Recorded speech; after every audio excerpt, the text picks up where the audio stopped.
Years and years ago, in the colorful township of Kaya Malusaka, there was a couple known as the happy hour couple, Mosey and Moana Young, vibrant and always the life of every party. They didn't have much. Mosey worked as a roadside mechanic. Moana did braids under the mango tree, but they had happiness, or so it seemed. They lived for today. Beer parlors on Fridays, carnivals on Saturdays, Sunday street parties. And when their child Tasha was born, they swaddled her like a handbag on Moana's back and danced on. Mosi Tasha enjoys noise. She even sleeps more soundly when there's music. They raised their glasses as she slept under bar stools. Nobody complained. Nobody cautioned them. Actually, neighbors envied them. At least they are happy, they said. But happiness has layers, and some of those layers are rotting beneath. Tasha twerked before she could spell. She danced for patrons of beer at age 4. They clapped. They offered her sweets. They offered her Naira notes. Her parents puffed with pride. Then Chimuka, their second son, arrived. He could imitate his father drinking beer before his 3rd birthday. Patrons exploded in laughter. "Born champion," they exclaimed. "Mona, he'll outdrink all of you one day." Chimuka, however, was not laughing. He was learning that beer equated to praise, that swagger equated to approval, that violence was the norm. They weren't raising children. They were grooming performers. Sick of bar hopping, Moana opened her own joint. Misosi spot, cold drinks, good vibes, a few crates, loudspeakers, flashing blue lights, and soon, a steady flow of men with deep pockets and darker intentions. Tasha became the errand girl. She served drinks, laughed on command, memorized scripts like a waitress. What she was actually learning, though, was how to get a man to notice her, how to walk for a tip, how to smile for a tip while dying inside. Chimuka? He was truancy, marijuana smoking behind the school building, bag snatching by sundown. One night, a man in his 30s tipped Tasha 5 kwacha and whispered, "Customer, you're the sweetest thing here tonight. Come sit with me." Moana saw it. She didn't shout. She simply redirected Tasha. "Moana, come help me check the drinks in the big freezer." But it was already too late. Tasha felt chosen, flattered, special. And that night, the seed was planted. In the meantime, Chimuka, just 8, had a bloody fight over nicked weed. Bottles shattered. Blood spilled. Police were called. Moana bribed them off. No therapy, no self-reflection, no turning around, because business was booming. A child's cry for help. At the age of 14, Tasha stopped smiling. She wore huge sweaters in the heat. She walked with her eyes to the ground. Then, one day, she fainted from washing dishes. At the clinic, "Nurse, she's 3 months pregnant." "Moana, it's not possible. Maybe malaria?" "Nurse, madam, the test is positive." At home, Mosi, indignant. "Who did this to you?" Tasha, shivering. I don't know. Uncle Joe, perhaps Uncle Bear, or the man in the biscuit van." They had names, but no faces. 4 different men, all regulars, all familiar, all denied it. Uncle Joe, she sat on everybody's lap. Now she wants to place blame? And just like that, she turned her pain to shame, her womb a courtroom. But justice never materialized. The arrest, another knock, another nightmare. "Neighbor, your son is at the police station, caught stealing phones. They found weed in his pocket." Just 12 years old when arrested with a stolen phone, a pocket knife, and drugs. The cop blew his top. "Officer, born in a beer parlor and you wonder he came out like that? We should arrest you too." That evening, something snapped in Mosey. He went into Misosi's spot with a hammer and destroyed everything. Mosey, yelling, "This place ruined us. This is not a home eats, a crime scene." Rock bottom silence. The speakers were missing. The laughter was missing. Broken chairs and shattered dreams alone were left. Tasha, 6 months pregnant, gazed vacantly. Chimuka gnawed his nails, immersed in the sounds of street boys. Moana sat on the ground. In a soft whisper, "Moana, This is not the life I wished for. Mosey attended a church he once ridiculed. He confessed, cried, prayed, and the pastor said, "Pastor, a broken home isn't cursed. It's a call to rebuild, the struggle to redeem." They sold all they had. Tasha was taken to a private maternity home hundreds of miles away. Chimuka was sent to rehab for teens. Moana started therapy at a women's shelter. Mosey went back to working on Karsan being a father. It wasn't simple. Chimuka fell off the wagon. Tasha had a hard time, but they persisted.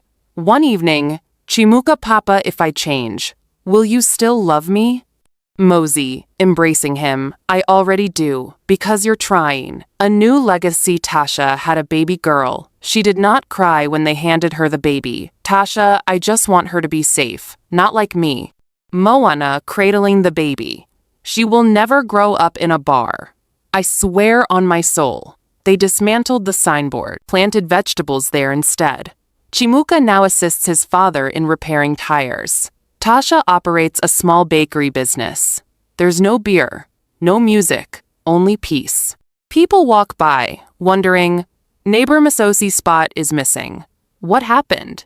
But the family only smiles, because they're not answering anymore. They're constructing. Not a business, a house, a future, a legacy. Narrator VO. It's never too late to make the right decision, but sometimes the price of procrastination is everything. The neighbors quit gossiping, not because they forgave, but because they grew bored. No more loud music, no more scandal, no more entertainment. Once thriving Masosi compound now rang with silence. Tasha, a teenage mom now, rarely left home. She tended to her infant like a stealthy soldier feeding, changing, bathing, again, but rarely smiling. Moana, V.O. She was working through the motions, but the sparkle in her eyes had not been restored. Her mother had tried to reach out, but the rift between them was glass-like shattered, jagged, hard to bridge. Each time Tasha glanced at her baby girl, guilt flooded in, and so did fear. What if she ended up like her? What if she, too, danced for strangers as her mother grinned? Chimuka's struggle with the street. At the same time, Chimuka was struggling with his demons. Although he now accompanied Mosi to the mechanic yard, the streets continued to call. The boys he used to smoke with still frequented the alleys. They waved, they cracked jokes. "Street boy Chims! We have a new cut. You must try." Chimuka hesitated. He slipped sometimes, vanished for hours, came back with his eyes all red. Mosey would sniff out the truth but hold his peace. Simply pass him a spanner and point towards the engine. Until one afternoon, Chimuka didn't return home at all. The runaway. They discovered him 2 days later, sleeping behind a discarded bus. High, shivering, alone. Moana. "He was a shadow of my baby." The rehab center readmitted him, this time with tighter conditions. No phone, no communication, just tough love. Moana cried. Mosey remained strong for her, for the family. In the house back home, silence grew thicker. Even the baby ceased cooing. The house lacked Chimuka's restless spirit, even if it once frightened them. Distance, however, is sometimes the best medicine. Tasha's voice returns. 3 months went by when Tasha was asked to give a talk at a local girls' workshop courtesy of the women's center Moana had been going to. She wouldn't do it at first. "Tasha, I have nothing to say. I'm not someone to look up to." But the counselor persisted. "Counselor, you lived through something not everyone does. Your tale might save another." So Tasha stood shuddering in front of 20 teen girls. She held her baby's photo in one hand, a microphone in the other, and for the first time, she spoke. "Tasha, I thought dancing for attention meant I was loved. I didn't know I was being watched like prey. I didn't know what no sounded like because I was never taught it mattered." The room was silent. Girls cried. Some approached, others confessed. And just like that, Tasha gave meaning to her suffering. A community divided. The workshop was replicated throughout town. Some parents thanked Tasha for her bravery. Others gossiped behind doors. Woman at market, she should be ashamed, not talking to children. Man at bus park, their whole family is jinxed. Even their son is a criminal. But Tasha didn't stop. She kept showing up schools, churches, girls' camps sharing her story. And slowly, Moana and Mosi realized this wasn't about reputation anymore. It was about redemption. Chimuka's return. 6 months later, Chimuka returned from the rehab center. Slimmer, quieter, older in the eyes. Mosi didn't run to hug him. He just opened the gate and nodded. Mosi, we've kept your bed, but the choice is yours. Chimuka discarded his bag and entered. That evening, he assisted his mother with fetching water, played peekaboo with his niece, ate dinner in silence, and whispered at bedtime, Chimuka, I missed home, even when I said I didn't. Faces of the past. One afternoon, on his way back from the market, Tasha noticed Uncle Joe on the other side of the road. He hesitated, nervously grinned, attempted to look nonchalant. But Tasha did not bat an eyelid. She stared him straight in the eye, then turned and continued on her way. He didn't pursue. He didn't shout after her. He simply stood there tiny, helpless. It wasn't revenge. It was taking back her power. Building something new. Masosi spot was now a vegetable garden. Tomatoes, spinach, onions. What was previously stained with beer now flowered green. Mosi installed a wooden bench alongside the plants. That's where they sate very night watching the sunset, holding hands, breathing. Moana, do you remember when we believed that happiness existed in the form of loud music and full bottles? Mosi, now I know. Happiness exists in peace and second chances. The future in bloom.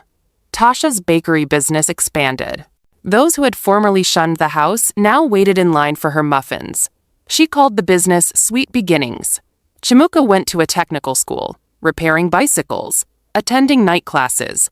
Moana was trained as a counselor, counseling young mothers. And Mosi? He managed to save up and purchase a respectable workshop space zone that was not on the street. A year later, the anniversary of taking down the beer parlor, they had a small party. No speeches, no music, just family, just healing. A letter to the viewer narrator. V. O.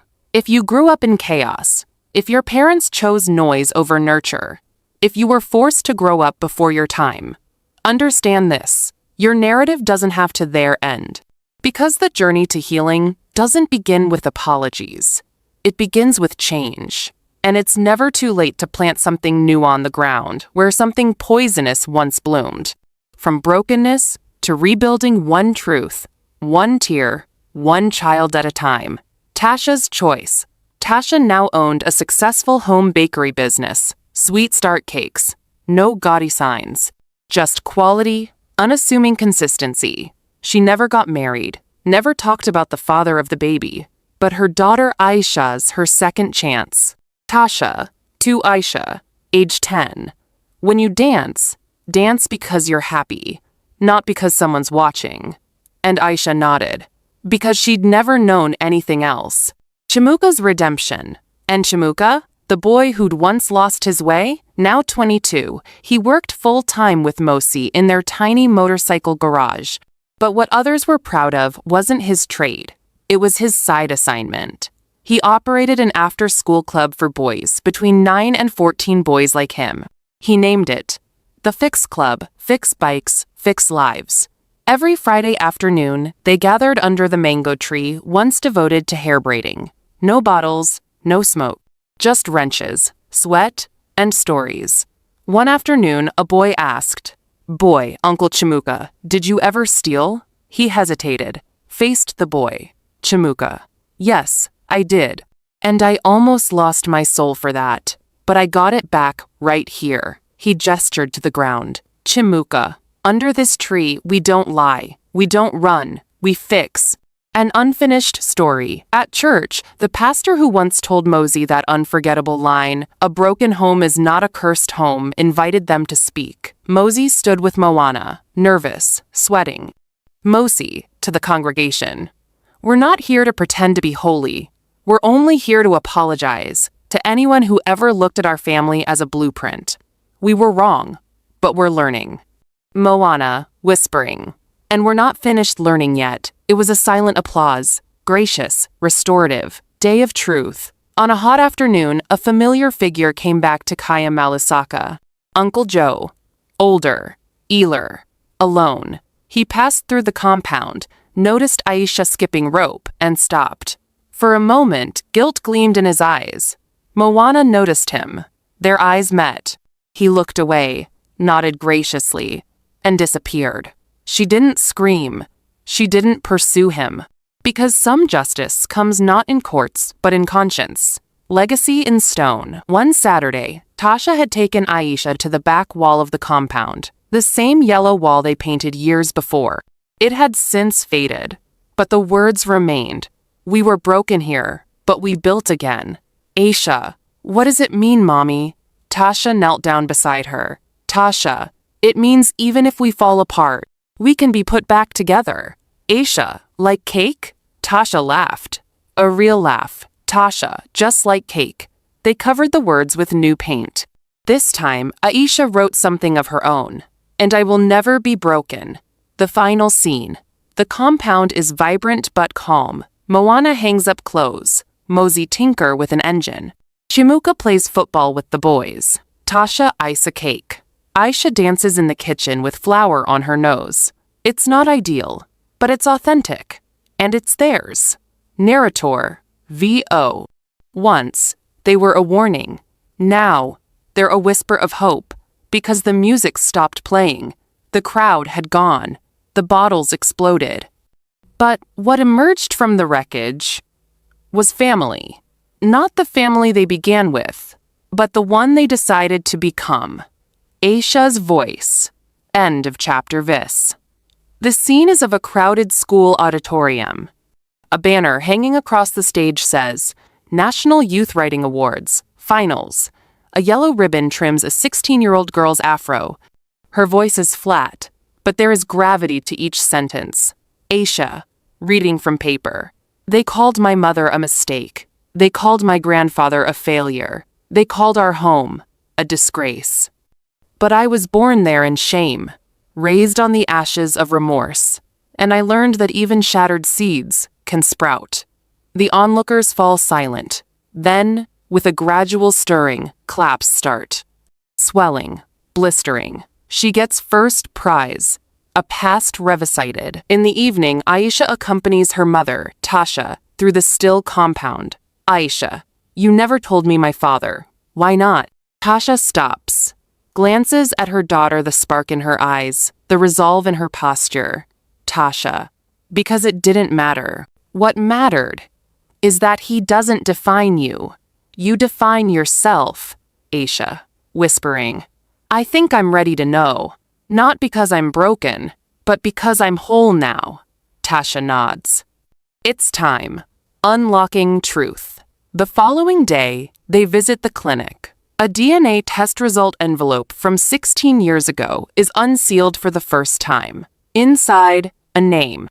Joseph Bwalya, 99, 6% probability. Uncle Joe. He had long vanished, last seen begging outside a hospital in Lusaka. They never found him again. But the truth didn't shake Aisha. She folded the paper and said, Aisha, he gave me life, but not love. I'm not angry. I'm just uncaring what he never picked up. Closing the circle. At church, Mosey is now a deacon. Moana leads a women's support group called From Bitter to Better. Tasha mentors teen mothers. Chimuka speaks to schools about youth addiction, but today isn't about any of them. It's Aisha's graduation. She's accepted into the University of Zambia, full scholarship, literature and social justice major.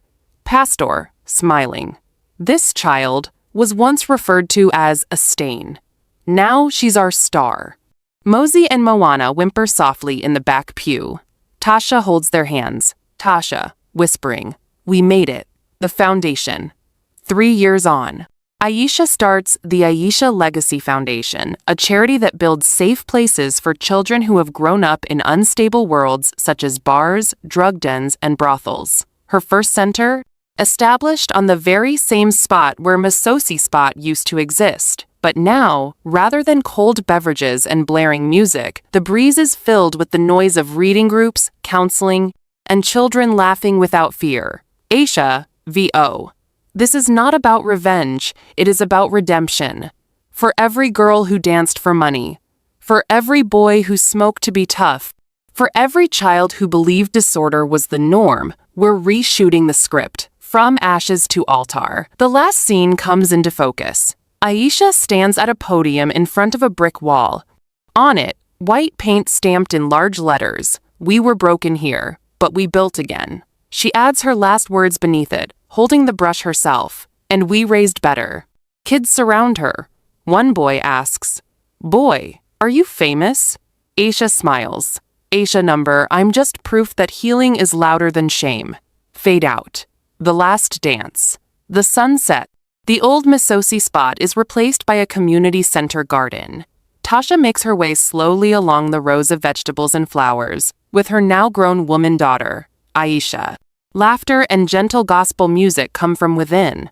Tasha, whispering, "You know, there used to be a time this land smelled like cigarettes, sweat, and spilled beer." Aisha, "Now it smells like life." They perch on a bench made from worn-out crates that were previously used for liquor. Tasha dips into her bag and retrieves something tiny, a picture. Its colors have faded. It is torn. It is of Mosi and Moana dancing at a carnival, Tasha tied to her mother's back. Aisha, "Is this me?" Tasha, "Yes." The day before everything began to crumble. And the last time your grandparents really smiled without shame? When men cry. That night, at an evening storytelling session within the center, Mosey takes care to get up and shaking hands. The former noisy party life now has a measured, honest silence to express itself. Mosi. "My name is Mosi. I was the man who drowned my children's voices with music. I confused noise with happiness, and beer with family ties. But on the day my granddaughter was born, I realized we built a house with no walls. And we made it home." He stands still, Moana observes, a tear tracing silently down her face. Mosi, broken voice, "I'm ashamed of our past, but I'm proud that we lived long enough to repent." Cheers. Yes, but above all, reverence. The audience remains silent, because redemption, if it's authentic, demands silence. Letters never sent. Aisha sits by candlelight later that evening, penning a letter that will never be sent. Her voice reads it aloud. Aisha, V. "Oh, dear father, I have no idea what your face looks like. I know only your absence. But that's all right, because in your shadow, I figured out how to shine. I forgive you. Not because you've earned it, but because I've earned peace." She folds the letter, kisses it softly, and drops it into the fire. The fire engulfs it. The forgotten boy returns a knock.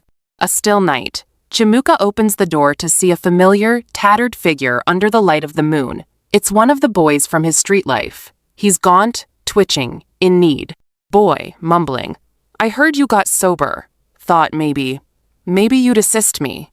Chimuka says nothing. He just swings the gate wide and waves him in. Inside, he takes the boy to sit on the very same bench he sat upon in withdrawals. He offers water, bread, Chimuka. This time, you're not alone. The reunion months later. The whole family is present: Mosi, Moana, Tasha, Chimuka, and Aisha, the first annual Legacy Healing Conference, organized by Aisha's foundation. They take their seat in the front row as Aisha steps onto the stage confidently. Aisha, "My home was a burning house, but in the fire, there were seeds, and from the seeds, we grew this." Behind her, a banner that reads, "From chaos to courage, building legacies from broken homes." The audience is full of survivors, social workers, young mothers, recovered addicts, all bound together by one truth: it's never too late. Goodbye, Michigan Sozi Spot. A last shot. Early morning. Mosey and Moana face each other with hands clasped, gazing at the spot where their beer parlor used to be. Moana, whispering, "Do you recall the first song we ever danced to?" Mosey, smiling, "Do I recall that? I had you on my back that night when your shoe broke." She laughs. The first uncontaminated, unencumbered laugh in decades. All at once, music softly plays in the background. It's the same song. Aisha exits carrying a small speaker and smiling. Aisha, I downloaded it. Thought you two needed one last dance. Tasha exits carrying her baby girl. Chimuka stands aside, smiling. And there, on holy ground once besmirched by regret, the pair who began it all dance again slow, unsteady, and weeping, but free. For healing is a circle, and here it closes. Fade to black. Text on screen. Every legacy leaves a trail. Choose whether yours leads to ruin or to redemption. The end.